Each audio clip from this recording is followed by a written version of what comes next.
Isayas, Kabanata 14.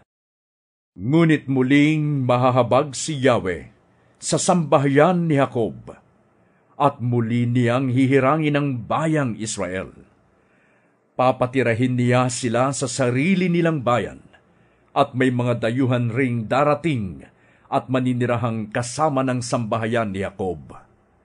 Tutulungan ng Israel ng ibang mga bansa upang makabalik sa sariling lupain at paglilingkuran nila ang mga Israelita bilang mga alipin. Magiging bihag ng mga Israelita ang mga dating bumihag sa kanila at masasakop nila ang nooy nagpapahirap sa kanila. Sa araw na pagpahingahing kayo ni Yahweh sa inyong paghihirap, pagtitiis at pagkaalipin, hahamakin ninyo ng ganito ang hari ng Babylonia. Bumagsak na ang malupit na hari. Hindi na siya makapang-aaping muli. Winakasan na ni Yahweh ang kapangyarihan ng masama, ang tagapamahala na walang awang nagpahirap sa mga tao. Buong lupit na naghari sa mga bansang kanilang sinakop. Natahimik din sa wakas ang buong lupa, at ang mga tao'y nag-aawitan sa tuwa. Tuwang-tuwa ang mga sipres at ang mga cedar ng Lebanon dahil sa nangyari sa hari. Sinasabi nila, ngayong ikaw ay wala na ring puputol sa amin. Ang daigdig ng mga patay ay abala sa iyong pagdating. Ito'y naghahanda upang ikaw ay salubungin. Ginising niya ang mga kaluluwa upang batiin ka ng mga dating makapangyarihan sa daigdig. Pinatayo niya mula sa kanilang trono ang hari ng mga bansa. Lahat sila ay magsasabi sa iyo, ikaw pala'y naging mahina ring tulad namin, at sinapit mo rin ang aming sinapit. Nooy pinaparangalan ka ng tugtog ng alpa, ngayoy narito ka na sa daigdig ng mga patay. Uod ang iyong hinihigan, at uod rin ang iyong kinukumot.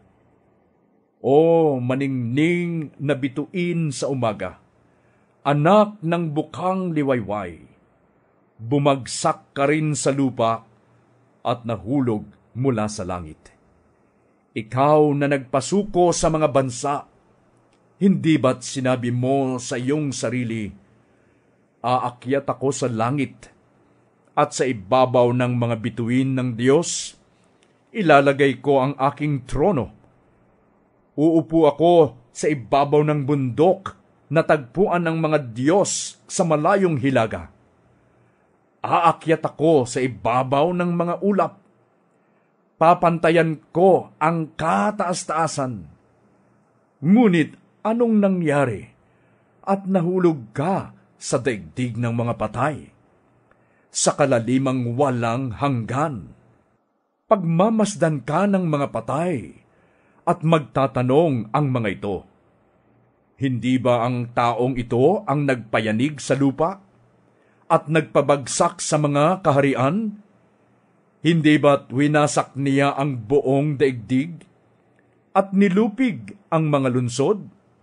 Ang taong ayaw palayain ang mga bilanggo? Lahat ng hari ng mga bansay mahihimlay sa magagara nilang puntod. Ngunit ikaw ay hindi ililibing sa iyong libingan. Ang bangkay mo'y itatapon na parang sangang walang kabuluhan.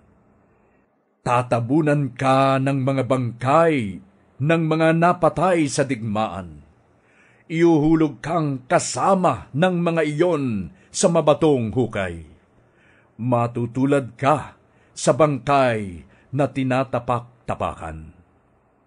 Hindi ka malilibing na tulad ng ibang hari, sapagkat winasak mo ang iyong sariling bayan at nilipol mo ang iyong sariling nasasakupan. Walang makakaligtas sa iyong masamang sambahayang tulad mo. Simulan na ang paglipol sa kanyang mga anak dahil sa kasalanan ng kanilang ama. Hindi na sila muling maghahari sa mundo o maninirahan sa mga lunsod sa lupa. Sinabi ni Yahweh na makapangyarihan sa lahat, uusigin ko sila at uubusin ko ang natitira sa kanilang lahi. Buburahin ko rin ang pangalan ng Babylonia. Gagawin ko siyang isang latian at tirahan ng mga kuwago. Wawalisin ko siya at pupuksain, sabi ni Yahweh na makapangyarihan sa lahat. Sumumpa si Yahweh na makapangyarihan sa lahat. Mangyayari ang aking balak. Matutupad ang aking layon. Lilipulin ko ang mga taga-Assyria sa aking lupain. Dudurugin ko siya sa aking kabundukan. Palalayain ko ang aking bayan sa kanilang pang-aalipin at sa mabigat na pasaning kanilang dinadala. Ito ang gagawin ko sa buong daigdig. Paparusahan ko na ang lahat ng bansa. Sino ang tututol sa pasya ni Yahweh na makapangyarihan sa lahat? Sino ang pipigil sa kanyang pagpaparusa? Ang mensaheng ito'y nahayag noong taong mamatay si Haring Ahaz. Huwag mo munang ipagdiwang, bayang Filistia, ang pagkabali ng pamalong inihampas sa iyo, sapagkat sa lahi ng Ahas maaaring lumitaw ang ulupong at mag-aanak ito ng lumilipad na dragon. Ang mga mahihirap ay bibigyan ko ng pagkain at ang mga nangangailangan panatag na mamamahinga. Pababayaan kong mamatay ng gutom ang iyong lahi at lilipulin ko ang matitira. Manangis kayo, buong bayan. Managhoy ang lahat ng mga lunsod ninyo. Manginig kayo sa takot, Filistia. Pumapailan lang ang alikabok mula sa dakong hilaga, sapagkat dumarating na ang matatapang na kawal. Ano ang isasagot sa mga mensahero ng bansang iyon?